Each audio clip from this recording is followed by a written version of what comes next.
Hello guys, तो आज मैं आप सभी को पढ़ाने वाला हूँ सॉल्यूशन चैप्टर में सॉल्युबिलिटी एंड हेनरीज लॉ, मतलब विलेयता और हेनरी का नियम। तो चलिए स्टार्ट करते हैं। सबसे पहले जानते हैं कि विलेयता क्या होती है।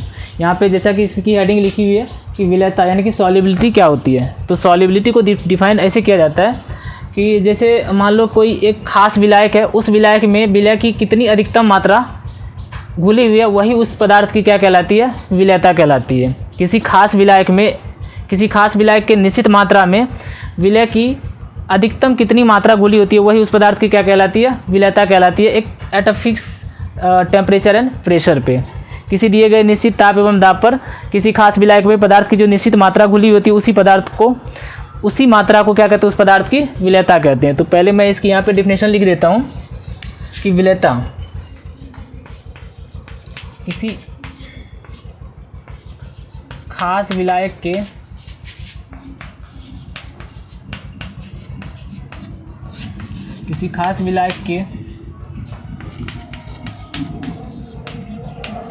निश्चित मात्रा में घुले हुए पदार्थ या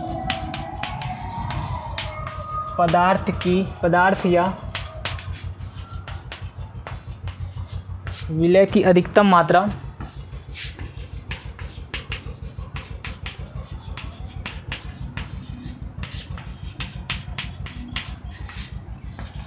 उस पदार्थ की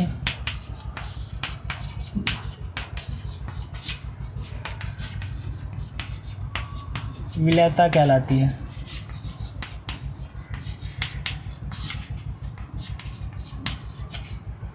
The amount of substance present in a particular solvent at a fixed pressure and temperature is called क्या, solubility।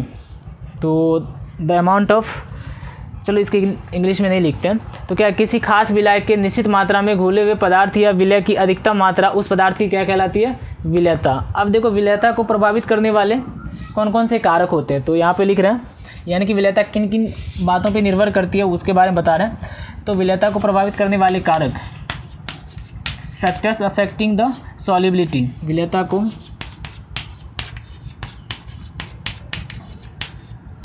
प्रभावित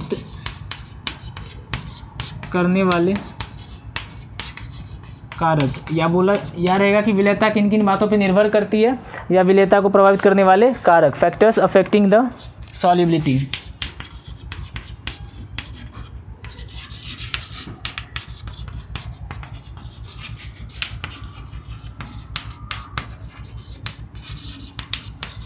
फैक्टर्स अफेक्टिंग द सॉल्युबिलिटी। तो विलेयता को प्रभावित करने वाला जो कारक है उसमें पहला है विलय एवं विलायक की प्रकृति।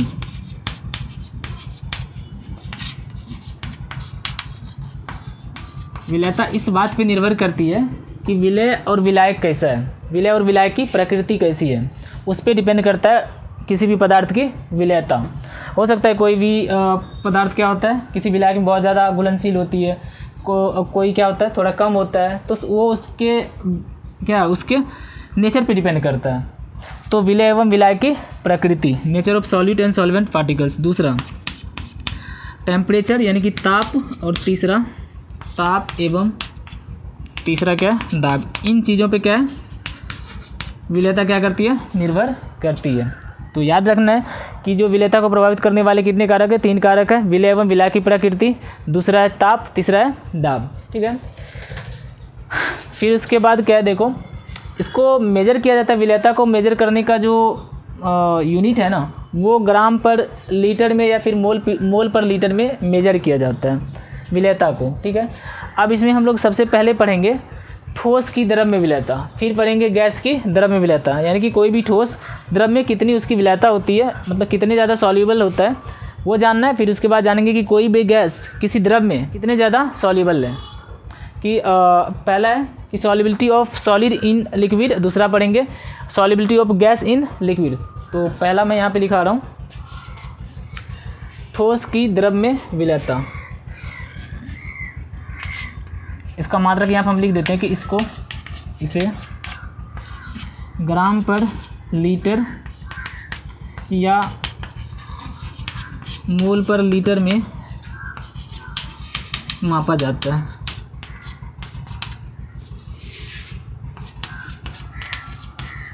ठीक है, तो क्या करते हैं, पहले इसको हम रब करते हैं। ठीक है, उसके बाद पहला लिखते हैं कि ठोस की द्रव में विलेयता के बारे में जानते हैं।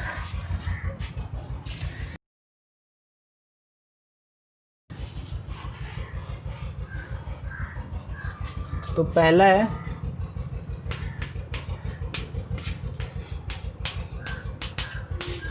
ठोस की द्रव में विलेयता।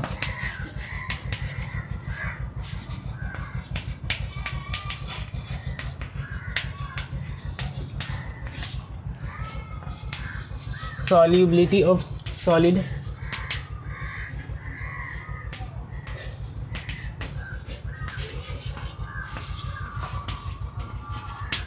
in liquid।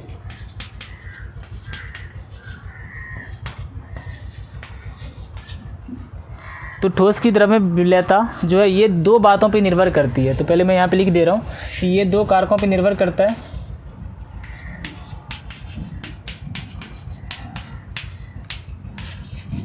मेनली जो है ना ये दो कारकों पे निर्भर करता है। एक जो प्रेशर होता है ना, प्रेशर पे ठोस की द्रव में विलेयता, मतलब कि प्रेशर लगा करके हम ठोस को ज़्यादा घुला नहीं सकते हैं क्योंकि वो खुद कंप्रेसेबल होता है। मतलब समझ लो ना, मतलब जो ठोस और द्रव है, ठोस और द्रव को पर ज़्यादा, ठोस और द्रव पे ज़्यादा मतलब उस प्रेशर का कोई इफ़ेक्ट नहीं पड़ता है। इसीलिए इसमें क्या है ना, इसमें जो टर्म आएगा ना, 2-3 कारक नहीं आएगा। जो पढ़े थे ना कि विलेयता को प्रभावित करने वाले 3 कारक थे। पहला क्या था, विलेय एवं विलायक की प्रकृति, दूसरा था ताप और तीसरा था दाब। तो इसमें क्या है, जो ठोस की द्रव में विलेयता होगी उसमें ये 2 कारकों पे ही निर्भर करेगी। एक तो पहला विलेय एवं विलायक की प्रकृति पे, और दूसरा किस पे, टेम्परेचर पे। क्या कहते हैं, प्रेशर पे डिपेंड नहीं करता है, क्योंकि प्रेशर कोई खास उस पर असर नहीं दिखा पाएगा। किस पे, ठोस की द्रव में विलेयता पे। तो ये 2 कारकों पर निर्भर करता है। कौन, ठोस की द्रव में विलेयता। ठीक है, उनमें से पहला जो है, पहला है विलेय एवं विलायक की प्रकृति। क्या है, विलेय एवं विलायक की प्रकृति, nature of solute and solvent, इन पे डिपेंड करता है।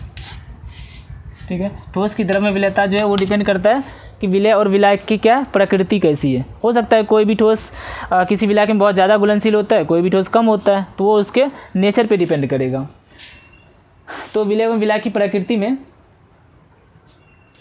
जो इसके अनुसार होता है ना, इसके अनुसार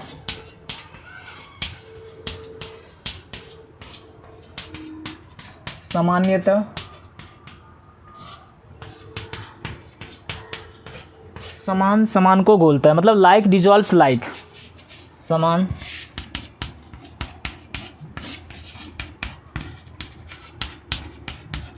समान को घोलता है। Like dissolves likes, like dissolve likes, मतलब समान समान को घोलता है का मतलब, इसका मतलब क्या हुआ, देखो ये जो विलेय एवं विलायक की प्रकृति में जो लिखा हुआ है कि लाइक डिजॉल्व्स लाइक, का मतलब क्या हुआ कि जो पोलर सॉल्यूट होगा ना वो पोलर सॉल्वेंट में सॉल्युबल होगा, और जो नॉन पोलर सॉल्यूट होगा वो नॉन पोलर सॉल्वेंट में सॉल्युबल होगा। मतलब ध्रुवीय विलायक में और ध्रुवीय विलायक में और अध्रुवीय विलायक में क्या होता है, सॉल्युबल होता है। तो बात समझ में आई। इसके अनुसार लाइक डिजॉल्व लाइक का मतलब ही हो गया कि जो ध्रुवीय विलेय होगी वो ध्रुवीय विलायक में घुलेगा, और जो अध्रुवीय विलेय होगा वो अध्रुवीय विलायक में घुलेगा। तो इसका मतलब हो गया, लाइक डिजॉल्व लाइक का मतलब हो गया कि ध्रुवीय विलेय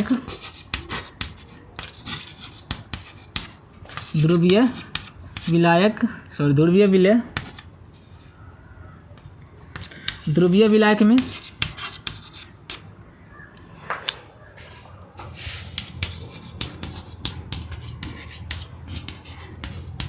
और अध्रुवीय विलेय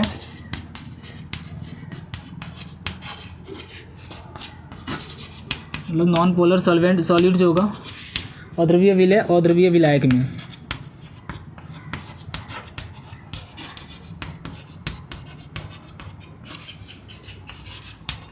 में घुलता है, अधिकतम घुलता है।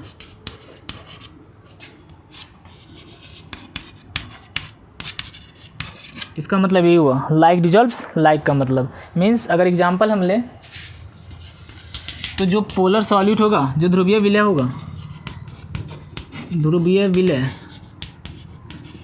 एग्जांपल के लिए ध्रुवीय विलय में ले सकते हैं NaCl सॉलिड है या ZnCl2, तो ये ध्रुवीय विलायक में ही डिजॉल्व करेगा। मीन्स इसके लिए विलायक कैसा होना चाहिए? ध्रुवीय विलय के लिए ध्रुवीय विलायक होना चाहिए, सॉलिबिलिटी को बढ़ाने की ध्रुवीय विलायक।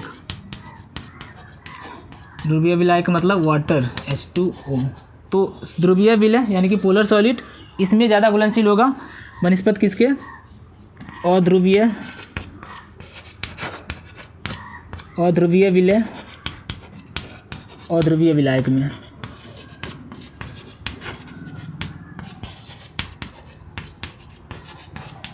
तो पोलर सॉलिड जो भी है, अब तो अध्रुवीय विलय का एग्जांपल जैसे कि CCl4 कार्बन टेट्राक्लोराइड हो गया, I2 आयोडीन हो गया, ये सब है ना, ये बेंजीन में ज़्यादा घुलता है। तो इसका मतलब ये होता है विलय एवं विलायक की प्रकृति में जो लिखा हुआ है कि समान समान को घुलता है, मतलब हो गया कि ध्रुवीय विलय ध्रुवीय विलायक में घुलनशील होता है अधिकतम, और अध्रुवीय विलय अध्रुवीय विलायक में क्या होता है? अधिकतम घुलनशील होता है। जैसे कि बेंजीन में चाहोगे इसको घुलाना तो वो बहुत कम घुल पाएगा, मतलब इस, तो इसीलिए यहाँ पे लिखा है कि ध्रुवीय विलय ये इसमें घुलेगा, यानी कि ZnCl2 या फिर नमक NaCl, ये दोनों किसमें? इसमें जल में ज़्यादा घुलनशील होगा कंपेयर टू इसके CCl4 या I2 के बनिस्पत। तो इसका अर्थ यही होता है, ठीक है। अब जो दूसरा है, अच्छा इसमें एक बात और लिखी होती है, मतलब इसके बाद जो आप NCERT पढ़ोगे तो उसमें लिखा रहेगा संतृप्त विलयन क्या होता है और असंतृप्त विलयन क्या होता है, सेचुरेटेड सॉल्यूशन और अनसेचुरेटेड सॉल्यूशन। तो संतृप्त विलयन होता है ऐसा विलयन जिसमें दिए गए ताप एवं दाब पर विलय की और अधिकतम मात्रा न घोला जा सके, उसे संतृप्त विलयन कहते हैं। और असंतृप्त विलयन होता है ऐसा विलयन जिसमें दिए गए ताप एवं दाब पर विलय की और अधिकतम मात्रा घोला जा सके, उसको कहते हैं असंतृप्त विलयन। तो क्या करते हैं, इसमें ज़्यादा इंपॉर्टेंट नहीं है, बस डेफिनेशन है, अगर मान लो कभी आगे एग्जाम में तो वो मैं यहाँ पे लिखा देता हूँ। संतृप्त विलयन होता है कि ऐसा विलयन जिसमें दिए गए ताप एवं दाब पर विलय की अधिकतम मात्रा और अधिकतम मात्रा ना घोला जा सके। संतृप्त का मतलब ही होता है, सैचुरेटेड का मतलब ही होता है वो फुल हो चुका है, जितना घुलना था वो घुल गया, अब उसमें और उतने ही दिए गए ताप एवं दाब पर अब उसमें उस विलय की और अधिकतम मात्रा नहीं घोला जा सकता है। लेकिन असंतृप्त का मतलब होता है अभी वो बाकी है घुलना, उसमें घुलाना बाकी है। तो अनसैचुरेटेड सॉल्यूशन होता है कि ऐसा विलयन जिसमें दिए गए ताप एवं दाब पर विलय की और अधिकतम मात्रा घोला जा सके, उसे क्या कहते हैं? असंतृप्त विलयन। तो क्या करते हैं, मैं यहाँ पे डेफिनेशन लिख देता हूँ उसका, ज़्यादा इंपॉर्टेंट नहीं, फिर यहाँ पे डेफिनेशन लिख देता हूँ, आप लोग लिख लेना, ठीक है। तो इसको क्या करते हैं, मिटा देते हैं। तो ये बात समझ में आ गई कि विलय एवं विलायक की प्रकृति में क्या है। इसके अनुसार सामान्यतः समान समान को घोलता है का मतलब हो गया, लाइक डिजॉल्व लाइक का मतलब हो गया कि ध्रुवीय विलय ध्रुवीय विलायक में ही घुलेगा, और अध्रुवीय विलय अध्रुवीय विलायक में ही क्या होगा? घुलेगा। तो मैं क्या करता हूँ, सबसे पहले इसकी डेफिनेशन लिख देता हूँ यहाँ पे। संतृप्त विलयन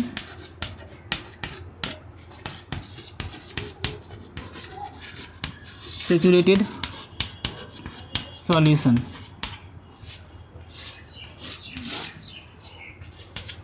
ऐसा विलयन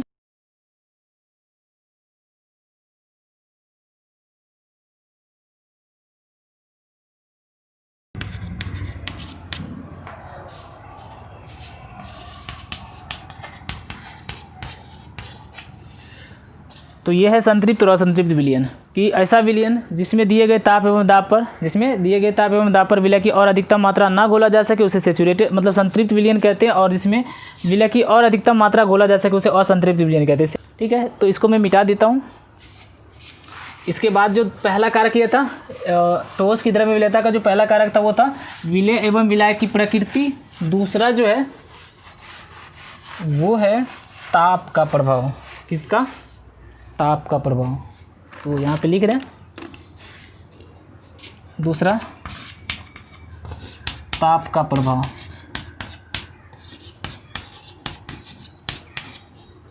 इफेक्ट ऑफ टेम्परेचर।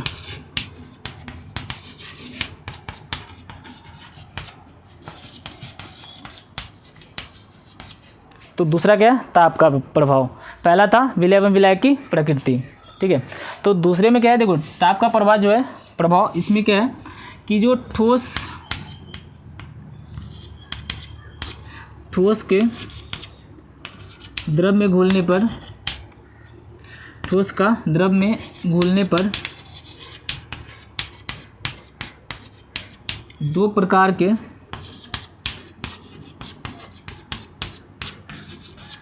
प्रक्रम होते हैं।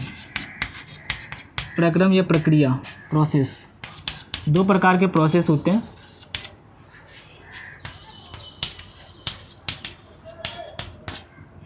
उसमें पहला है ऊष्माशोषी और दूसरा है ऊष्माक्षेपी।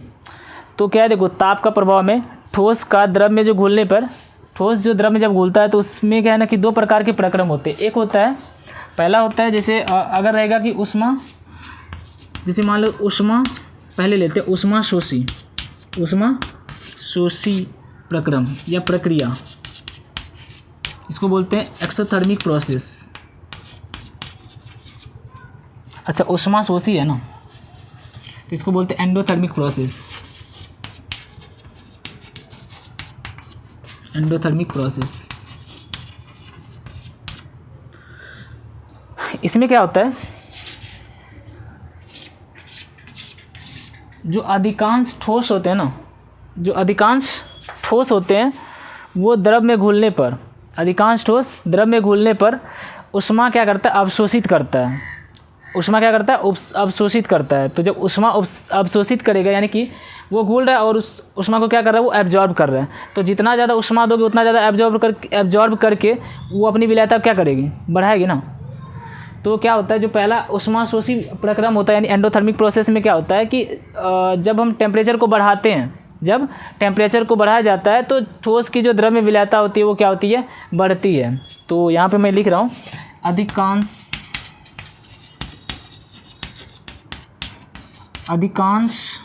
ठोस द्रव में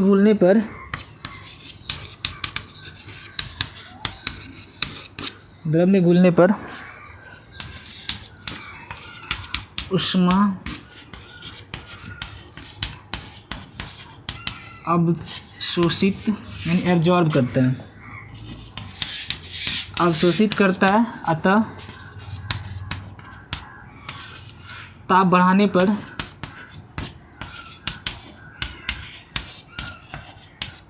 इनकी विलयता बढ़ती है, किसकी, ठोस की द्रव में।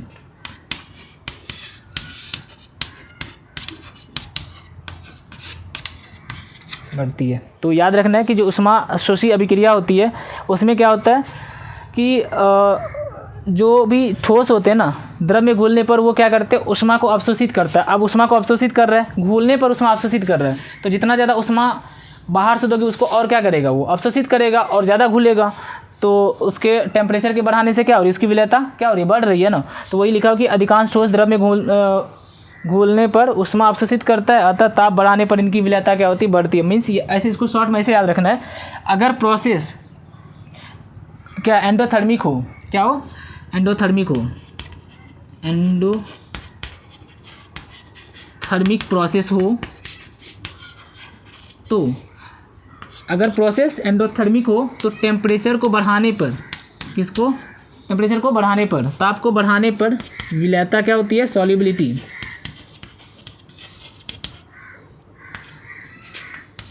वो क्या होती है, बढ़ती है। ये बात याद रखनी है कि ऊष्माशोषी अगर अभिक्रिया, ऊष्माशोषी अभिक्रिया होगी तो उसमें टेम्परेचर को बढ़ाने पर जो ठोस की द्रव में विलयता है वो क्या होगी, बढ़ेगी। दूसरी जो अभिक्रिया यानी दूसरा जो प्रक्रम है वो है ऊष्माक्षेपी। ऊष्माक्षेपी में प्रक्रम में क्या होता है, इसको बोलते हैं एक्सोथर्मिक प्रोसेस, एक्सोथर्मिक प्रोसेस।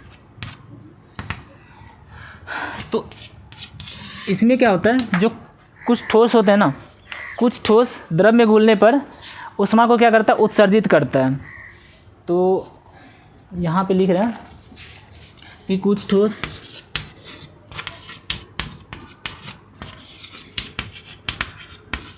द्रव में घुलने पर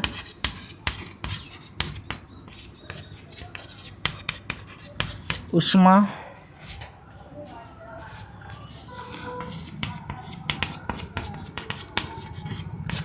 उत्सर्जित करता है, अतः ताप बढ़ाने पर इनकी विलयता, विलयता मीन्स सॉल्युबिलिटी है ना, इनकी सॉल्युबिलिटी विलयता घटती है। अब इसमें क्या है देखो, जो कुछ ठोस है ना वो द्रव में घुलने पर ऊष्मा को उत्सर्जित कर रहा है। मतलब कुछ ठोस ऐसे हैं जिसको कि अगर हम उस किसी द्रव में जब घुल रहा है तो वो खुद पहले ही घुलने के दौरान है ना, घुलने के दौरान ही क्या कर रहा है, ऊष्मा को वो उत्सर्जित कर रहा है, निकाल रहा है, घुलने के ऊष्मा को निकाल रहा है। अब उसमें अगर सोचो कि एक्स्ट्रा अगर हम हीट दें तो वो हीट को क्या करेगा, अब वो एक तो पहले से उस घुलने के लिए वो ऊष्मा निकाल रहा है, अब उसको एक्स्ट्रा और हीट दोगे तो क्या होगा, उसकी सॉल्युबिलिटी क्या होगी, घटेगी ना। बात समझ में आ रही है ना क्या बोल रहा हूँ मैं, कि अगर कोई कुछ ठोस क्या है कि वो द्रव में घुलते वक्त क्या कर रहा है, हीट को रिलीज कर रहा है। अगर हीट को रिलीज कर रहा है, अब उसको एक्स्ट्रा और हीट दोगे तो उससे क्या होगी, उसकी सॉल्युबिलिटी, चूँकि उस सॉल्युबिलिटी बढ़ाने के लिए वो खुद हीट रिलीज कर रहा था, अब खुद हीट दे रहे हो तो उसकी सॉल्युबिलिटी क्या होगी, घटेगी ना। तो इसमें क्या होता है, याद क्या रखना है, जब एक्सोथर्मिक प्रोसेस होता है, क्या एक्सोथर्मिक प्रोसेस मतलब ऊष्माक्षेपी प्रक्रम, एक्सोथर्मिक प्रोसेस, तो इसमें क्या होगा, जो टेम्परेचर को बढ़ाएंगे हम, इसको टेम्परेचर को जब हम बढ़ाएंगे तो सॉल्युबिलिटी, टेम्परेचर को बढ़ाने पर सॉल्युबिलिटी क्या होगी, डिक्रीज करेगी। तो ये बात याद रखनी है कि ऊष्माक्षेपी अभिक्रिया में क्या होता है, ताप, किसी ठोस की द्रव में विलयता ताप के बढ़ाने पर घटती है, और ऊष्माशोषी अभिक्रिया में किसी ठोस की द्रव में विलयता ताप के बढ़ाने पर बढ़ती है। तो ये क्या था, ठोस की द्रव में विलयता, ठोस का द्रव में विलयता। अब दूसरा है कि गैस की द्रव में विलयता पढ़ना है। पहला है ठोस की द्रव में विलयता, आप पढ़ेंगे गैस की द्रव में विलयता। यही इसी में गैस की द्रव में विलयता में ही आएगा हेनरी का नियम, ठीक है। तो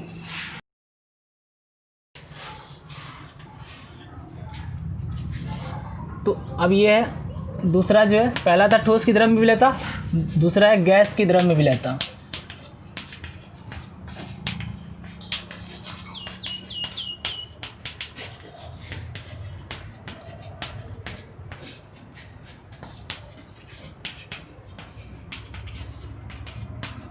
solubility of liquid, solubility of gas in liquid।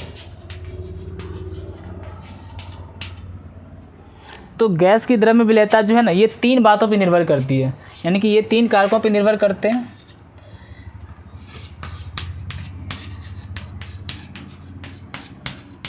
ये तीन कारकों पर निर्भर करता है।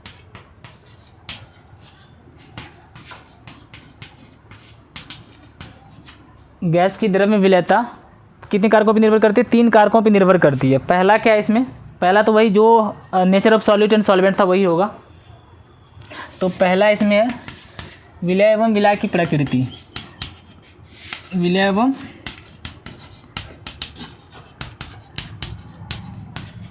विलायक की प्रकृति, nature of solute and solvent. इसमें फिर वही है जो उसमें था ना, लाइक डिजॉल्व्स लाइक, तो इसमें भी होगा लाइक डिजॉल्व्स लाइक, सेम उसी के जैसा। लाइक डिजॉल्व्स लाइक का मतलब हो गया कि ध्रुवीय विलय ध्रुवीय विलायक में, और अध्रुवीय विलय अध्रुवीय विलायक में क्या होगा, घुलनशील होगा। तो यहाँ पे डायरेक्ट हम लिख दे रहे हैं कि लाइक डिजॉल्व्स लाइक, इसका मतलब वही होगी समान समान को घुलता है। मीन्स अगर पोलर सॉल्यूट होगा यानी कि ध्रुवीय, पोलर सॉल्यूट का मतलब हो गया ध्रुवीय विलय। अगर ध्रुवीय विलय होगा तो ये किस में घुलनशील होगा, ध्रुवीय विलायक में। तो इधर non polar solvent, polar solute non polar solvent में, यानी अध्रुवीय विलायक।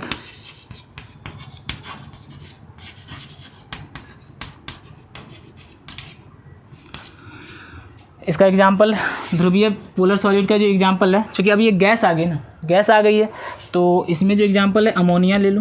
अमोनिया गैस है वो पोलर होती है, क्या होती है, पोलर। तो अमोनिया गैस हो गया, सल्फर डाइऑक्साइड गैस हो गई, ये सब गैस जो है पोलर होते हैं। तो अमोनिया गैस का किस में, ये नॉन पोलर सॉल्वेंट है, तो नॉन पोलर तो वही H2O, नहीं पोलर सॉल्यूट पोलर सॉल्वेंट। क्या ध्रुवीय विलय ध्रुवीय विलायक में, तो ध्रुवीय विलय ध्रुवीय विलायक में यानी कि पोलर सॉल्यूट पोलर सॉल्वेंट में घुलता है। तो जो पोलर सॉल्यूट है वो क्या NH3 और पोलर सॉल्वेंट क्या है, पोलर सॉल्वेंट है वाटर। ध्रुवीय विलय ध्रुवीय विलायक में घुलता है और अध्रुवीय विलय अध्रुवीय विलायक में। पोलर सॉल्यूट पोलर सॉल्वेंट में, non polar solute non polar solvent में घुलता है। तो पहला एग्जांपल तो ये हो गया पोलर सॉल्यूट और पोलर सॉल्वेंट का। दूसरा कि non polar solute non polar solvent.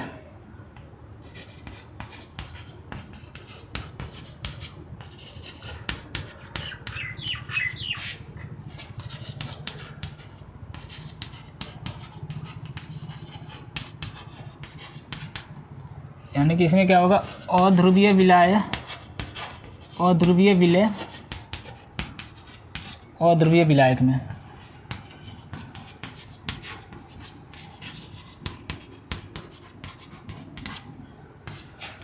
तो इसका एग्जांपल जैसे अध्रुवीय नॉन पोलर सॉलिड जो होता है ना, नॉन पोलर मॉलिक्यूल्स में आ जाता है ये सब जितनी सारी गैस है। नाइट्रोजन गैस हो गई, nitrogen gas, oxygen gas, chlorine gas, ये सब क्या है नॉन पोलर मॉलिक्यूल्स है। और इसका किस में, नॉन पोलर सॉल्वेंट में, तो अध्रुवीय हो गया कि क्या, बेंजीन ले लेते हैं, बेंजीन में।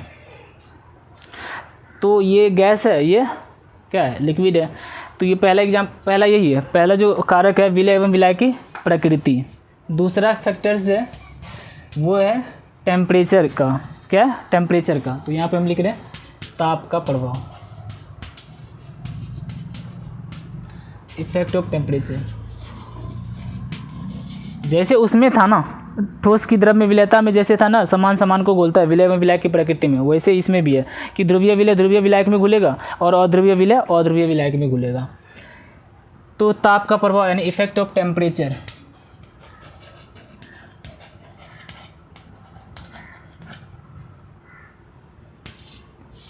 तो इसमें क्या है,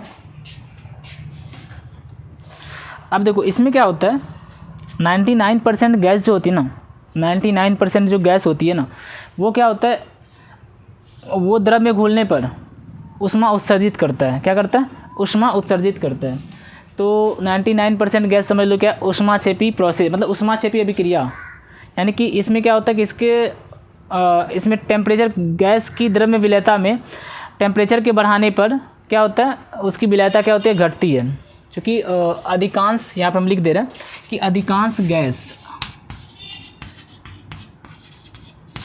अधिकांश मतलब 99% समझ लो कि 100% नहीं, तो अधिकांश गैस जो है,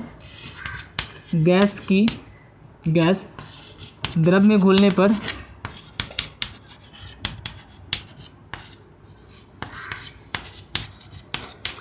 ऊष्मा क्या करती है, उत्सर्जित करती है, ऊष्मा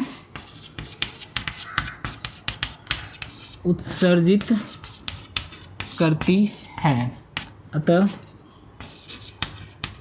ताप बढ़ाने पर गैस की द्रव में विलयता क्या होती है, घटती है। गैस की द्रव में विलयता क्या होती है, घटती है। क्योंकि ये क्या है, एक्सोथर्मिक प्रोसेस हो गया, ऊष्माक्षेपी अभिक्रिया। ऊष्माक्षेपी अभिक्रिया मतलब ये क्या हो रहा है कि गैस जब द्रव में घुल रही है तो वो ऊष्मा को उत्सर्जित करके घुल रही है। अब उसमें ऊष्मा दोगे बाहर से तो वो क्या करेगा, उसकी जो जब ऊष्मा दो मतलब जब ऊष्मा दोगे बाहर से तो उसकी जो विलयता वो क्या हो जाएगी, डिक्रीज हो जाएगी ना। क्योंकि वो जो घुल रही है गैस, वो टेम्परेचर को यानी कि हीट को रिलीज करके घुल रही है।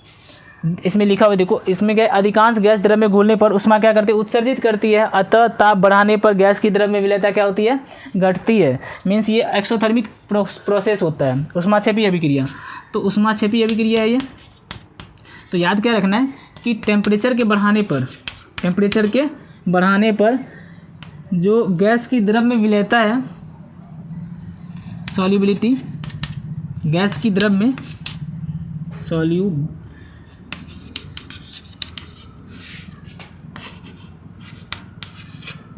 solubility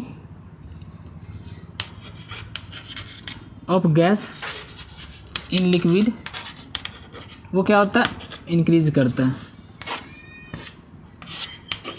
तो डिक्रीज करता है, क्या करता है, डिक्रीज करता है। तो टेम्परेचर के बढ़ाने पर गैस की विलेयता क्या होती है, गैस की द्रव्य विलेयता क्या होती है, घटती है। तो ये तो फैक्टर तो हो गया। अब जो तीसरा फैक्टर है जो उसमें नहीं था, प्रेशर का फैक्टर उसमें नहीं था। बताए थे कि जो ठोस और द्रव होते हैं ना, दोनों ऑलरेडी पहले से कंप्रेसेबल, उसका साइज फिक्स रहता है, साइज और शेप जो होता है वो फिक्स रहता है, उसके वजह से वो ज़्यादा कंप्रेस करके हम उसको विलय नहीं कर सकते किसी लिक्विड में। लेकिन अब गैस में जो होगा ना, इस गैस में जो होगा उसमें इसमें प्रेशर का इफेक्ट रहेगा। तो तीसरा अब हम लिख रहे हैं कि प्रेशर यानी कि दाब का प्रभाव,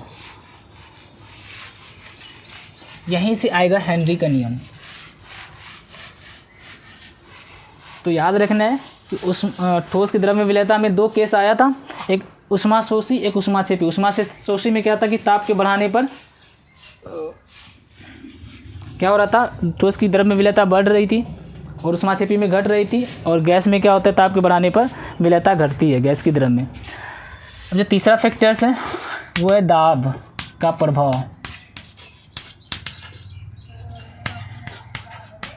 यानी कि इफेक्ट ऑफ प्रेशर।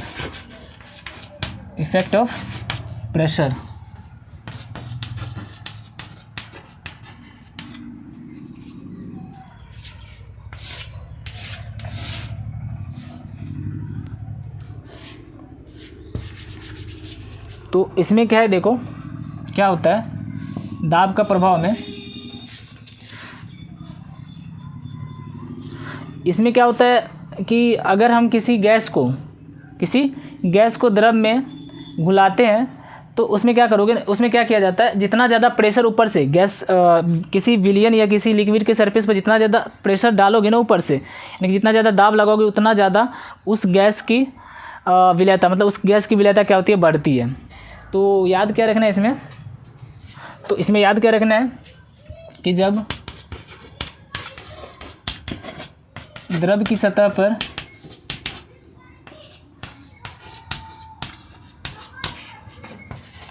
दाब बढ़ाया जाता है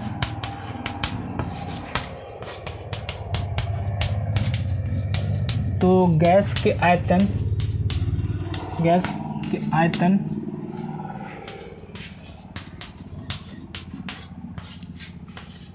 कम हो जाने से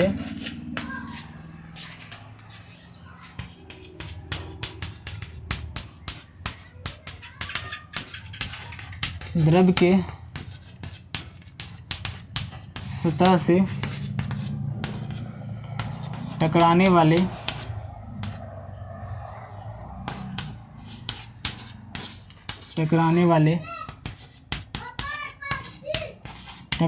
गैस की संख्या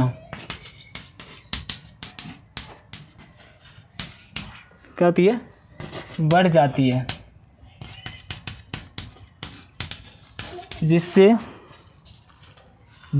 है, जिससे गैस की द्रव्य विलेयता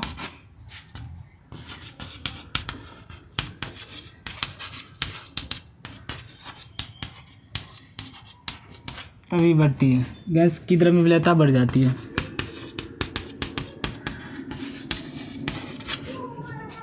क्या देखो कि जब हम द्रव की सतह पर, जैसा कि मान लेते हैं कि ये मान लेते हैं ये एक लिक्विड है, और हम क्या करते हैं, ये लिक्विड, इस लिक्विड में मान लो कि गैस भी है,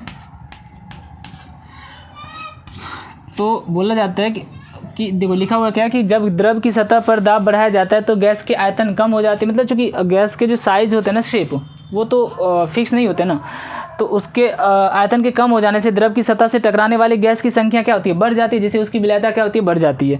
जैसे मान लो, जैसे इसमें अब इस पर क्या करते हैं, मान लो यहाँ पिस्टन लगा देते हैं, पिस्टन लगा करके क्या करें, इसको हम इस पर प्रेशर अप्लाई कर रहे हैं। तो प्रेशर अप्लाई करने से क्या होगा, जो अभी गैस के जो मॉलिक्यूल्स के जो साइज़ है ना, ये क्या हो जाएगा, छोटा हो जाएगा, दबाने से, और जैसे साइज़ छोटा होगा, यानी अब देखो प्रेशर लगाने से क्या होगा, जब इसके साइज़ छोटे होंगे मतलब जब इसके आयतन कम हो जाएंगे तो ये जो इसकी संख्या जो है वो जगह कम हो जा रही है, तो इसमें क्या होगा, इसकी संख्या क्या होती है, बढ़ जाती है, यानी कि इसकी टकराने की संख्या जो बढ़ जाएगी, जिससे इसकी विलयता क्या होती है, बढ़ जाती है।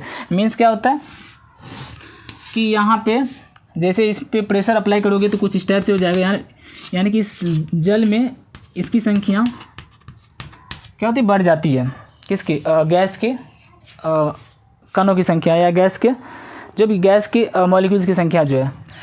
तो अब क्या होगा, देखो ये इसके अकॉर्डिंग क्या होता है, जैसे मान लो कि अगर इसमें हम अलग अलग 2-3 गैस ले लें, जैसे मान लो कि एक ऑक्सीजन गैस हमने ले लिया, एक नाइट्रोजन गैस ले लिया, तो इस गैस का इस गैस का प्रेशर द्रव के सतह पर जितना ज़्यादा होगा उतना ज़्यादा इस गैस की इस द्रव में विलयता होगी। मतलब अगर इस अलग अलग, जैसे मान लो ऑक्सीजन भी नाइट्रोजन भी है, तो नाइट्रोजन गैस की विलयता इस द्रव में उतनी ज़्यादा होगी जितना ज़्यादा इसके ऊपर, इस द्रव के ऊपर प्रेशर लगेगा उतना ज़्यादा, मतलब कि जितना ज़्यादा इसके ऊपर प्रेशर लगाया जाएगा ना, उतना ज़्यादा उस गैस की क्या होगी, विलयता बढ़ती है। अगर ऑक्सीजन गैस की विलयता को बढ़ानी है तो इसके ऊपर, द्रव के सतह के ऊपर इसके जो आंशिक दाब है, जो प्रेशर है, वो क्या करते हैं, इस पर बढ़ाएंगे, उससे क्या होगी, ऑक्सीजन की विलयता क्या होती है, बढ़ती है। तो यहीं से एक जो नियम आता है उसका नाम है हेनरी का नियम। हेनरी का नियम कहता है कि स्थिर ताप पर, यहाँ पे इसका स्टेटमेंट लिख दे रहे हैं, स्थिर ताप पर किसी गैस की द्रव में विलयता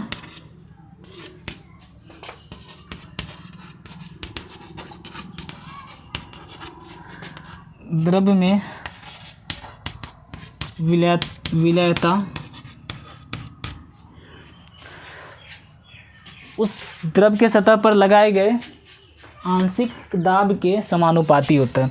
तो स्थिर ताप पर किसी गैस की द्रव में विलयता उस पर लगाए गए मतलब द्रव की सतह के ऊपर उस पर लगाए गए दाब के समानुपाती होता है।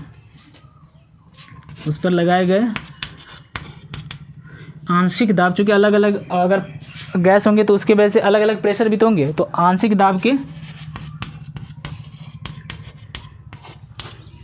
क्या होता है, समानुपाती होता है। ये हेनरीज का नियम कि क्या है, solubility of gas in liquid, solubility of gas in liquid is directly proportional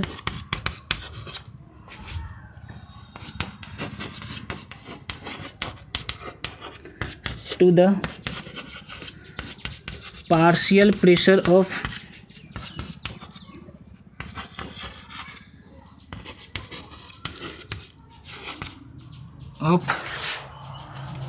that gas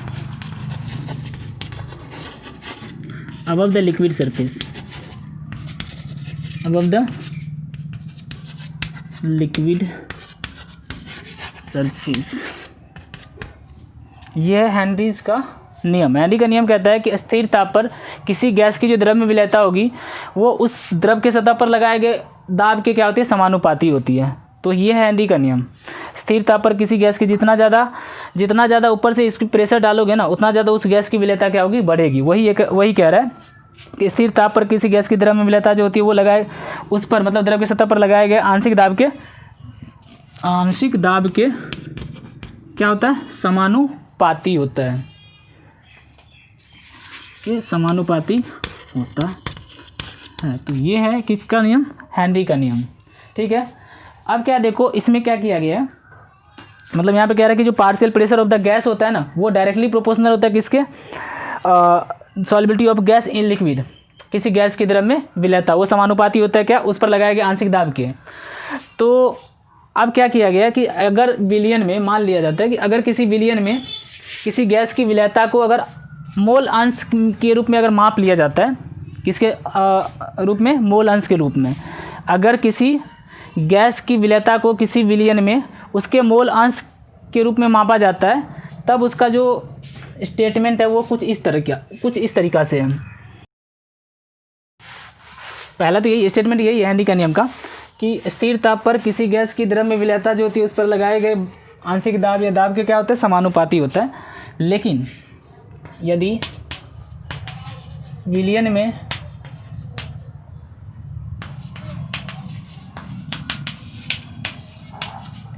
gas की विलेयता को मोल अंश के रूप में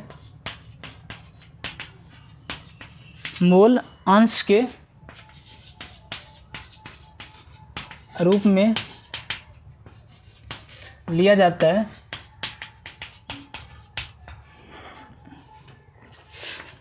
है, तब हेनरी का जो नियम होता है ना वो इस तरीक़ा से लिखा गया है हेनरी के नियम को कि किसी विलयन में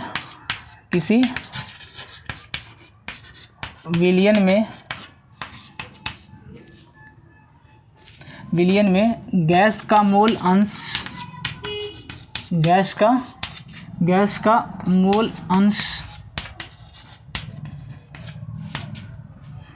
किसी विलयन में गैस का मोल अंश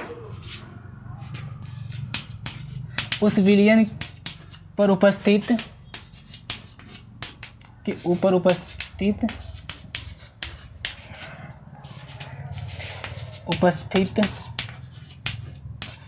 गैस के आंशिक दाब का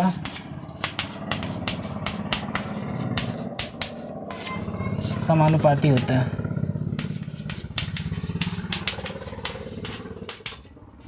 ये है हेनरी का नियम। कब?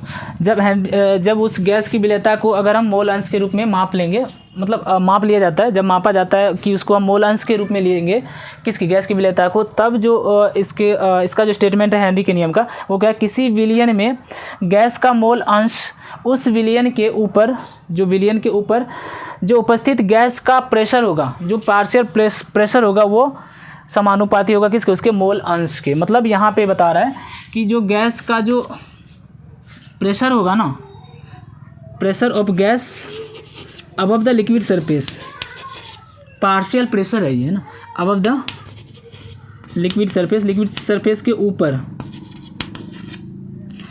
वो समानुपाती है किसके, mole fraction of gas in liquid, ये है हेनरी का नियम, ये भी है।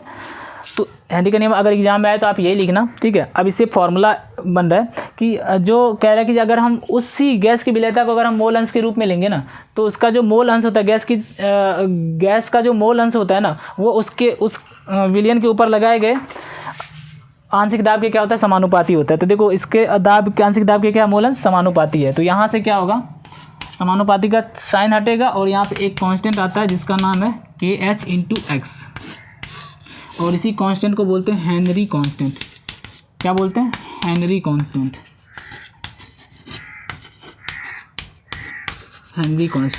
हेनरी नियतांक।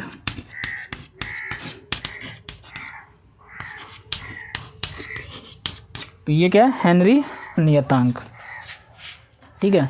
तो अब क्या है, देखो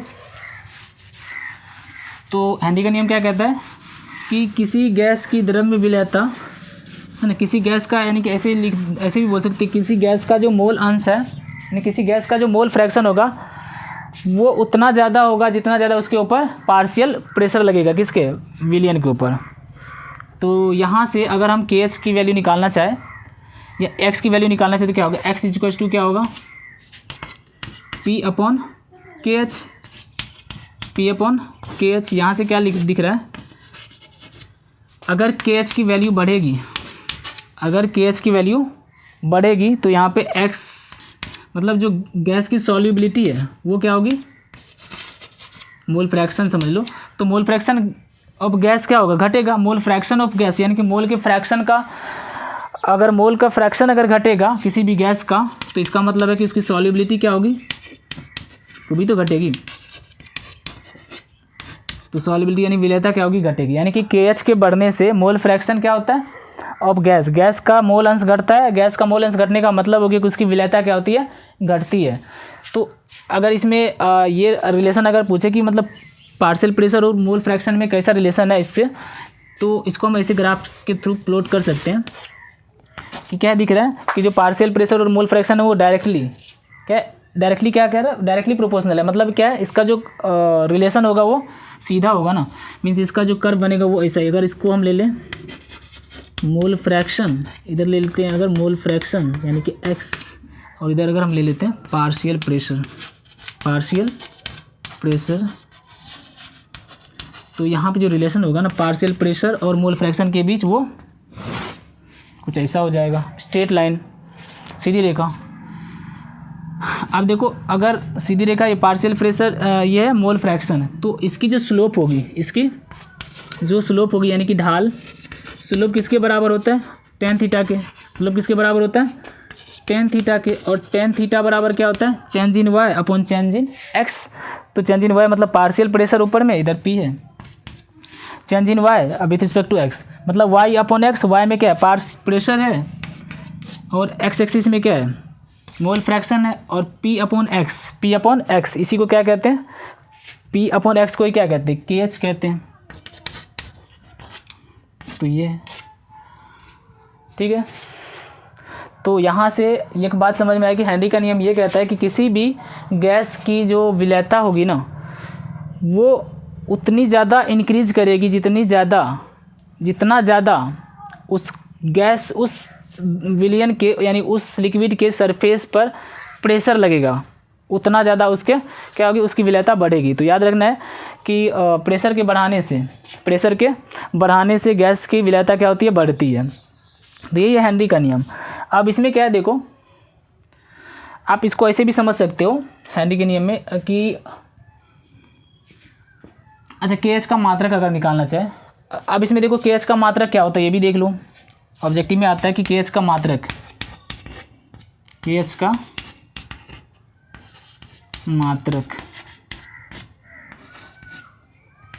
तो के एच का मात्रक क्या होगा, के एच का मात्रक हो जाएगा, देखो यहाँ से के एच का मात्रक निकालना चाहो यहाँ से तो निकल जाएगा। एक्स मोल फ्रैक्शन का कोई मात्रक नहीं होता है, तो जो प्रेशर का मात्रक होगा वही के एच का मात्रक होगा। तो प्रेशर का मात्रक क्या होता है, एटीएम या बार या mmHg, टॉर वगैरह सब में भी लिया जाता है ना। तो के एच का मात्रक वही होता है जो प्रेशर का होता है। के एच का मात्रक, इसका मात्रक वही होता है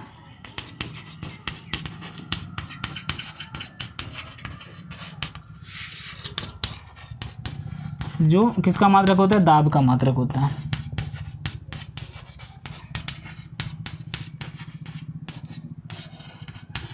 तो ये था हेनरी का नियम कि किसी गैस की द्रव्य विलेयता क्या होता है, तब बढ़ता है जितना ज़्यादा उतनी ज़्यादा बढ़े, किसी गैस की द्रव्य विलेयता उतनी ज़्यादा बढ़ेगी जितनी ज़्यादा उस लिक्विड के सरफेस पर उसका पार्शियल प्रेशर होगा। ठीक है। अब उसके बाद हेनरी के नियम का अनुप्रयोग जानते क्या होता है, हेनरी के नियम का अनुप्रयोग। तो हेनरी के नियम का अनुप्रयोग के लिए, अच्छा इसको समझने के लिए यहाँ पे देखो एक चीज़ और बता रहे हैं, अगर के एच बढ़ेगा, के एच टेम्परेचर के बढ़ाने से बता रहे हैं, टेम्परेचर के बढ़ाने से क्या होता है, टेम्परेचर के बढ़ाने से के एच क्या होता है, बढ़ता है। और के एच जब बढ़ेगा तो मोल फ्रैक्शन क्या होगा, घटेगा ना। टेम्परेचर के बढ़ने से के एच की वैल्यू क्या होती है, बढ़ती है। एक रिलेशन है ये भी याद रखना है, टेम्परेचर के बढ़ाने से यानी कि ताप के बढ़ाने से के एच की वैल्यू बढ़ती है। के एच की वैल्यू अगर बढ़ेगी, के एच अगर बढ़ेगा तो मोल फ्रैक्शन ऑफ गैस क्या होगा, घटेगा। अगर मोल फ्रैक्शन ऑफ गैस घटेगा तो उसका मतलब सॉल्युबिलिटी घटेगी। तो mole fraction of gas decrease कर रहा है, इसका मतलब सॉल्युबिलिटी यानी कि विलेयता ऑफ लिक्विड इन गैस वो भी क्या होगी, डिक्रीज करेगी। इसको समझने का एक एग्जांपल है कि जो एक्वेटिक एनिमल होते हैं ना, वो गर्म पानी के बनिस्पत ठंडे पानी में रहना ज़्यादा कंफर्टेबल फील करता है। जानते हो ना, अगर आप पानी को गर्म करते हो ना, तो पानी को गर्म करने से यानी कि जब पानी को गर्म करोगे तो उसकी जो ऑक्सीजन की घुलनशीलता होती है वो क्या होती है, घट जाती है। तो वही है ना, टेम्परेचर के बढ़ाने से केएच बढ़ गया, केएच बढ़ गया तो मोल फ्रैक्शन घट गया, मतलब उसकी सॉल्युबिलिटी घट गई। तो जल में एग्जांपल वही है कि जल को गर्म करने पर उसमें घुले ऑक्सीजन की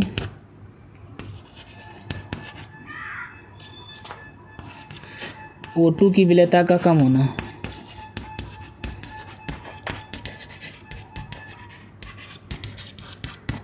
तो यही एग्जांपल है कि केएच के बढ़ने से क्या होता है, मोल फ्रैक्शन घटता है, मोल फ्रैक्शन घटने से सॉल्युबिलिटी घटती है। केएच कब बढ़ता है, जब टेम्परेचर बढ़ाया जाता है तब, ठीक है।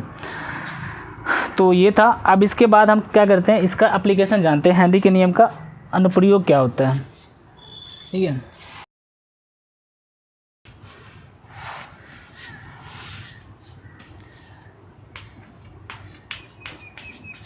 हेनरी के नियम का अनुप्रयोग।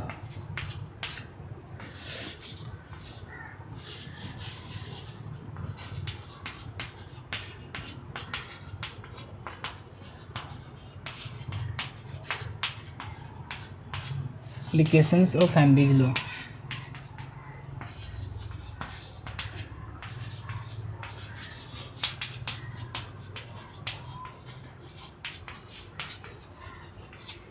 तो देखो हेनरी के नियम का जो अनुप्रयोग है ना, पहला है कि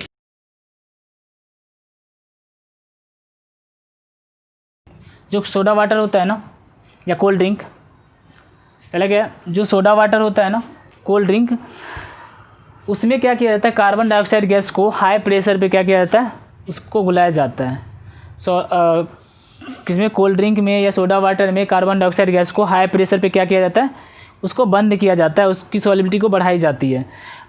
अब जैसे उसको बंद किया जाता है, अब जैसे उसको खोलते हैं तो क्या होता है, उसकी सॉल्युबिलिटी किसकी, उस कार्बन डाइऑक्साइड गैस की उस लिक्विड में क्या होता है, कम होने लगता है। रीज़न क्या है, सिंपल सा, चूँकि कार्बन डाइऑक्साइड गैस को क्या किया जाता है, उस हाई प्रेशर पे, देखो कार्बन डाइऑक्साइड गैस को क्या किया जाता है, हाई प्रेशर पे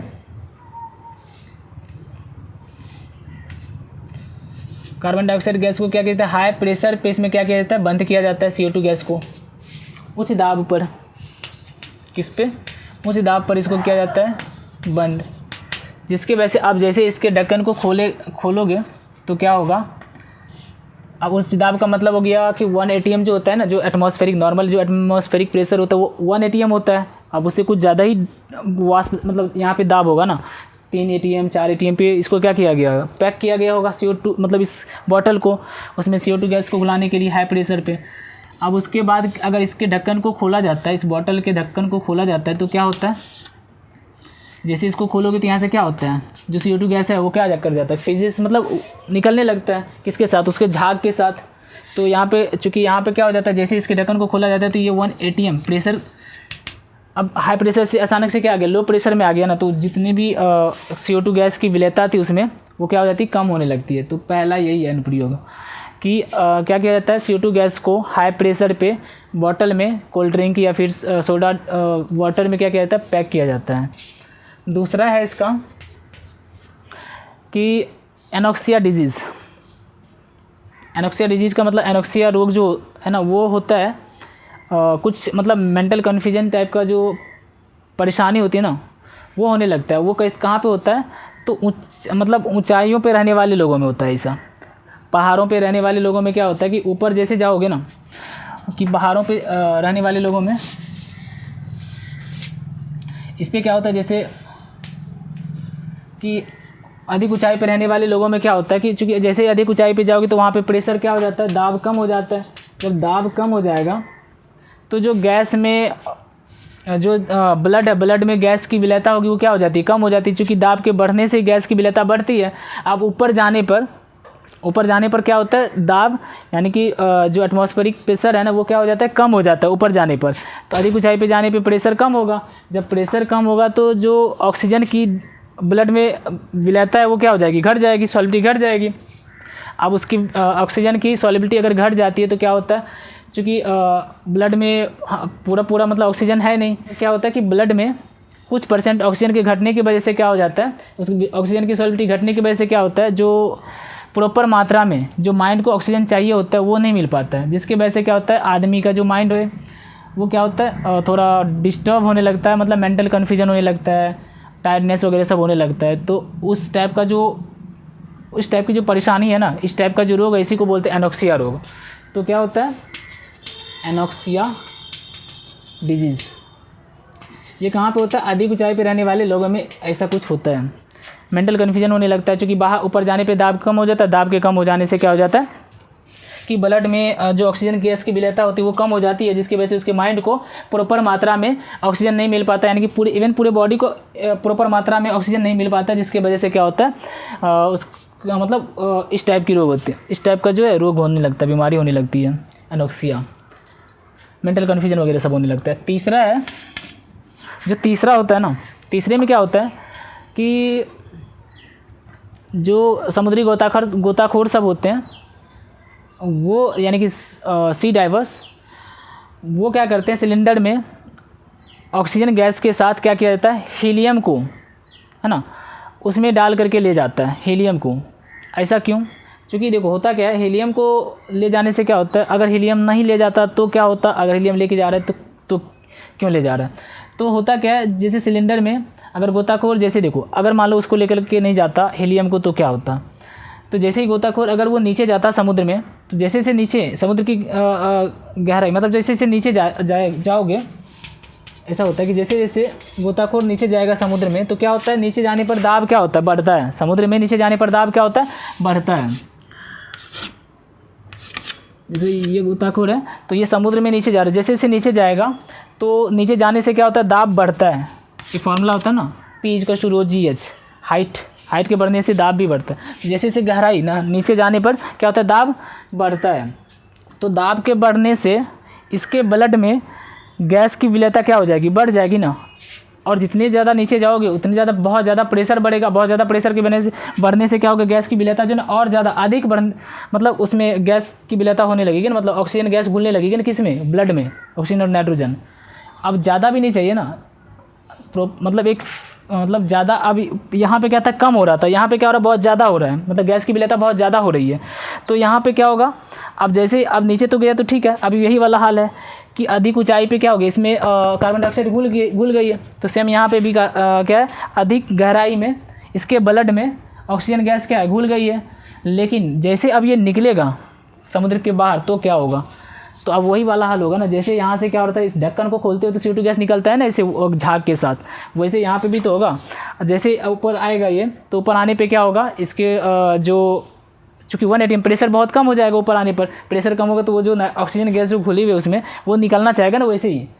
तो वैसे निकलने के लिए क्या होता है, अब वैसे अगर अचानक से क्या होता है, जब पूरा बहुत सारी गैस घुली हुई है उसमें, तो अब वो निकलेगी, तो निकलने पे क्या होगा कि जो स्किन का होता है ना वहाँ पे मतलब फोपले टाइप का कुछ बनने लगता है, क्योंकि हाई प्रेशर से लो प्रेशर में आता है ना, तो उससे क्या होता है कि डिजीज़, स्किन डिजीज़ होने का मतलब स्किन डिजीज़ हो जाती है, या फिर बोल सकते हो कि मतलब जो स्किन होती है ना वो फटने उठने का चांस ज़्यादा रहता है, जैसे उसमें होता है। तो एक ये भी है, अगर हीलियम मिला करके नहीं जाता सिलेंडर में तो ऐसा कुछ होता। इसीलिए ऑक्सीजन की विलेयता ब्लड में ज़्यादा ना बढ़े उसके लिए क्या किया जाता है, उस सिलेंडर में हीलियम गैस को तनु की गई गैस के साथ क्या किया जाता है, मिलाया जाता है, जिससे क्या होता है कि जो गैस की विलेयता है ना वो ज़्यादा बढ़ने नहीं देती है उस गहराई में। तो ये 3 है इसका क्या एप्लीकेशन। तो मैं क्या करता हूँ, इसके एप्लीकेशन को यहाँ पे लिख देता हूँ, आप लोग इसे लिख लेना, फिर उसके बाद एक क्वेश्चन कर लेंगे। ये है इसका अनुप्रयोग। पहला क्या है कि वही लिखा हुआ कि सोडा वाटर और कोल्ड ड्रिंक में क्या कहते हैं, CO2 गैस की विलेयता बढ़ाने के लिए बोतलों को क्या कहते हैं, उच्च दाब पर बंद किया जाता है। जब बोतल से ढक्कन उच्च दाब पे बंद करते हैं CO2 गैस को, उसकी विलेयता को बढ़ाने के लिए, जब उसके ढक्कन को खोलते हैं तो क्या होता है कि CO2 गैस की विलेयता क्या हो जाती है, कम होने लगती है, क्योंकि वो क्या होता है CO2 गैस झाग के साथ क्या होने लगता है, निकलने लगती है। दूसरा बताया था कि समुद्री गोताखोर द्वारा सांस लेने के लिए क्या करते हैं, उपयोग किए जाने वाले सिलेंडर में हीलियम गैस लेकर के जाते हैं। हीलियम मिला करके तनु की गई वायु को भरा जाता है, अन्यथा समुद्र के नीचे अधिक गहराई पर उच्च दाब अधिक गहराई पर उच्च दाब पर गैसों की रक्त में विलेयता क्या होती है, बढ़ जाएगी बहुत ज़्यादा। बढ़ जाने से क्या होगा, जो शरीर के लिए क्या हो जाता है, हानिकारक होती है। बताए थे ना कि गैस की विलेयता बहुत ज़्यादा बढ़ जाएगी, तो उससे भी फिर निकलने के बाद क्या होगा, वो ब्लड से वो क्या कहते हैं, बेंट बनने लगता है, फफूली टाइप का, मतलब उससे निकलने का चांसेस रहता है, मतलब चमड़ी उधरने के डर रहते हैं ना। फिर तीसरा क्या है, अधिक ऊंचाई पर रहने वाले लोगों में क्या होता है, एनोक्सिया रोग होने की पॉसिबिलिटी ज़्यादा होती है। क्यों, बस वही रीज़न है कि ऊंचाई पर रहने वाले में क्या होता है, ऊंचाई पर रहने पर दाब कम होता है, दाब कम होने की वजह से ब्लड में ऑक्सीजन की विलेयता जो होती है वो कम हो जाती है, जिसके वजह से क्या होता है, इंसान को मेंटल कन्फ्यूजन होने लगता है, क्योंकि प्रॉपर मात्रा में उसके माइंड को ऑक्सीजन नहीं मिल पाती है, जिसकी वजह से उसको माइंड जो है थोड़ा सा मेंटल कन्फ्यूजन टाइप का होने लगता है, जिसे इस टाइप का जो भी रोग है ना, उसी रोग को क्या कहते हैं, एनोक्सिया रोग कहा जाता है। तो ये था एप्लीकेशंस ऑफ हेनरीज लॉ। उसके बाद एक क्वेश्चन हम करते हैं, वो पहले यहाँ पे मैं लिख दे रहा हूँ, फिर उसके बाद इसको सॉल्व करते हैं। तो ये क्वेश्चन है कि यदि N2 गैस को 293 केल्विन पर जल में प्रवाहित किया जाए तो 1 लीटर विलियन में कह रहा है कितने मिलीमोल N2 गैस विलय होगी यदि N2 का आंशिक दाब दिया हुआ इतना और 293 केल्विन पर N2 के लिए जो KH का मान है वो दिया हुआ है। हमें निकालना है N2 क्या निकालना है, N2 गैस के कह रहा है कितनी मिलीमोल, मतलब नाइट्रोजन गैस की क्या निकालना है, विलय मोल की संख्या निकालना है नाइट्रोजन गैस के, वो भी किसमें, मिलीमोल में। तो देखो इसका सॉल्यूशन कर रहे हैं। इसमें दिया क्या वो पहले लिख लेते। दिया है नाइट्रोजन गैस का आंशिक दाब। देखो नाइट्रोजन गैस का जो आंशिक दाब दिया वो कितना दिया हुआ है, इसके लिए P से डिनोट करते हैं, वो कितना दिया, PN2 = 0.987 बार, ठीक है। और इसका जो KH का मान दिया, इसके लिए KH का मान कितना दिया, 76.48 किलो बार। किलो को चेंज कर लेते हैं तो कितना हो जाएगा, 76.48 × 10⁻³ बार, ठीक है।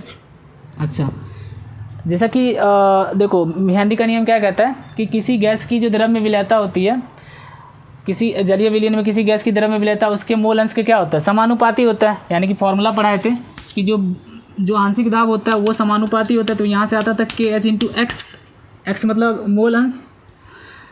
अच्छा, तो मोल अंश बराबर फॉर्मूला, तो अच्छा पहले क्या करते हैं, देखो P = KH × X हो गया। यहाँ से X की वैल्यू निकाल लो, मोल अंश की वैल्यू, तो क्या हो जाएगा, P/KH। तो P की वैल्यू कितनी है, 0.987 अपॉन KH कितना है, 76.48 × 10⁻³, ठीक है। इसको सॉल्व करने पर जो भी x की वैल्यू आएगी वो वैल्यू आती है, इसकी वैल्यू आती है 1.29 × 10⁻⁵। किसका, ये मोल फ्रैक्शन ऑफ किसका, N2, किसका, N2 का। अभी नाइट्रोजन के लिए सब कुछ दिया हुआ है ना, तो नाइट्रोजन का ये मोल फ्रैक्शन है, मोल अंश, नाइट्रोजन का क्या है, मोल अंश। अच्छा ठीक है, अब एक चीज़ देखो, हमें निकालना है किसका, नाइट्रोजन का मोल, नाइट्रोजन के मोल की संख्या निकालनी है, वो भी किस में, मिली मोल में। तो बताना कि 1 लीटर विलियन में जल के कितने मोल होते हैं। बताते जल की मोलरता 55.6 या 55.55 होता है ना। तो जब जल की मोलरता 55.55 का मतलब हो गया कि 55.5 मोल 55.5 मोल जल के 1 लीटर विलियन में उपस्थित है। ये होता है ना, जल की मोलरता होती है, जल की मोलरता 55.6 m या 55.55, तो 6 हम मान लेते हैं, इतना m होता है मोल पर लीटर, इतना m होता है। इतना m का मतलब हो गया कि 55.6 मोल जल का मतलब क्या हो गया कि 55.6 मोल जल 1 लीटर विलियन में क्या है, उपस्थित है। 1 लीटर विलियन में उपस्थित है, यानी जल के जो मोल की संख्या है वो कितना है, 55.6 मोल, ठीक है। तो फॉर्मूला क्या होता है मोल की संख्या का, मोल की संख्या का फॉर्मूला होता है, यहाँ पर हम लिख दे रहे हैं, मोल की संख्या जिसका भी निकालना हो, जैसे मान लो हमें नाइट्रोजन का निकालना है, तो नाइट्रोजन के मोल की संख्या ऊपर NN2 divided by NN2 plus जलीय विलयन है, तो यहाँ पे जल का मोल, जल के मोल की संख्या, ये होता है मोल का, मोल अंश का, कि जिसका निकालना है उसका मोल ऊपर, नीचे टोटल मोल। तो हमें नाइट्रोजन का ही तो निकालना है, तो नाइट्रोजन के मोल के लिए क्या करेंगे, देखो इसका मोल तो निकला हुआ है, x ऑफ N2 = क्या हो जाएगा, N of N2 upon N of N2 plus N of H2O का तो दिया हुआ है मोल की संख्या। अच्छा ये एक्स ऑफ Na2 कितना, इसके मोल की संख्या कितनी है, ये मतलब इसका जो मोल अंश है वो कितना दिया, 1.25 इंटू 1.29 इंटू 10⁻⁻⁹ तो यहाँ पर हम लिख सकते हैं एन ऑफ N2 अपॉन में एन ऑफ N2 प्लस मतलब मोल की संख्या किसके, नाइट्रोजन के, और जल के मोल की संख्या बराबर कितना दिया मोल अंश इसका 1.29 इंटू 10⁻⁻5। ये जो वैल्यू है ना इसका मोल अंश, नाइट्रोजन का जो मोल अंश है कितना है, बहुत कम है ना ये। ओवरऑल क्या कि इसके जो मोल की संख्या होगी, इतना कम क्यों आया होगा, हो सकता है इसके जो मोल की संख्या है वो बहुत कम है। ये तो जो फ्रैक्शन बता रहा है n अपॉन ये दिस अपॉन दिस, ये इसका जो इस नाइट्रोजन के जो मोल का फ्रैक्शन है वो कितना आ रहा है 1.29 इंटू 10⁻⁻5, मतलब बहुत कम आ रहा है, बहुत कम आ रहा है। इसका मतलब है जो इस जल का जो मोल है ना वो इसके कंपेयर में बहुत ज़्यादा है, किसके, नाइट्रोजन के मोल के सामने में जल का जो मोल हो गया बहुत ही ज़्यादा है, क्योंकि इसका ओवरऑल फ्रैक्शन कितना आ रहा है, बहुत कम आ रहा है। 10⁻⁻5 का मतलब होता है कि बहुत कम। तो H2O के सामने में, जल के मोल की संख्या के सामने में जो नाइट्रोजन की मोल की संख्या है वो बहुत कम है, जिसकी वजह से ये बहुत कम आ रहा है। तो हम लिख देंगे यहाँ पे, यहाँ नाइट्रोजन का मोल, नाइट्रोजन की मोल की संख्या जल के सामने, जल के कंपेयर में N2 का मोल जल के मोल की तुलना में बहुत कम है, क्या बहुत कम है, जिसके वजह से हम क्या कर सकते हैं, जो N of nitrogen plus N of water है ना, इसको हम लिख सकते हैं, क्योंकि ये बहुत कम है इसके कंपेयर में। मान लो ये इसके कंपेयर में अगर ये बहुत कम है तो इसको हम जीरो मान सकते हैं, नेग्लिजिबल कर सकते हैं, इसको हटा सकते हैं। जब इसको हटाएंगे तो क्या बचेगा, नीचे सिर्फ वाटर ही तो बचेगा। मीन्स क्या है, यहाँ पे क्या बचेगा, देखो ऊपर में तो यही रहेगा N ऑफ N2, लेकिन नीचे में क्या होगा, ये हट जाएगा तो सिर्फ जल का बचेगा मोल। H2O इज इक्वल टू कितना आ जाएगा 1.29 इंटू 10⁻⁻5। चूँकि देखो इसका फ्रैक्शन बहुत कम आ रहा है तो हम इसको बोलेंगे, हम क्या समझेंगे, इसका फ्रैक्शन कम आने का मतलब इसके मोल की संख्या बहुत कम है, तो इसको हमने क्या किया, नेग्लिजिबल मान लिया इसके कंपेयर में। तो यहाँ पे क्या हो गया n/n, तो यही तो निकालना है, इसका तो ये निकालना है। और वाटर का दिया हुआ कितना, वाटर का दिया है देखो 55.6, तो वाटर की मोल की संख्या 55.6 इज इक्वल टू 1.29 इंटू 10⁻⁻5। इसको उधर भेज दो तो मोल की संख्या जो नाइट्रोजन की निकलेगी वो कितनी निकलेगी, 1.29 इंटू 55.6 इंटू 10⁻⁻5। इसको सॉल्व करना, इसको सॉल्व करने पे आएगा कितना 7.16। इसको सॉल्व करने पे आता है 7.16 और इसको 10⁻⁴। ये हो गया मोल में, किस में हो गया, मोल में। हमें निकालना है मिली मोल में, तो मिली मोल में निकालने के लिए क्या करेंगे, इसमें 1000 से और मल्टीप्लाई कर देना है। तो 1000 से मल्टीप्लाई करने पे क्या होगा, ये हो जाएगा 1000 से मल्टीप्लाई करोगे तो क्या होगा, यहाँ पे जो 2 जीरो है, मतलब यहाँ पे 1000 में 10 की पावर 3, 10 की पावर 3 का मतलब हो गया 1 जीरो बचेगा ना, यहाँ पे 1 जीरो बचेगा, यानी कि 10 की पावर -1, 10 की पावर -1 से डिवाइड करोगे तो कितना हो जाएगा 0.716 मिली मोल। यही हो जाएगा आंसर 0.716 मिली मोल। तो ये था क्वेश्चन। तो आज का लेक्चर मैं यहीं पे समाप्त करता हूँ। अगले लेक्चर में मैं पढ़ाऊँगा वाष्प दाब और उससे रिलेटेड रहेगा राउल्ट का नियम। तो ठीक है, आज मिलते फिर अगले लेक्चर में।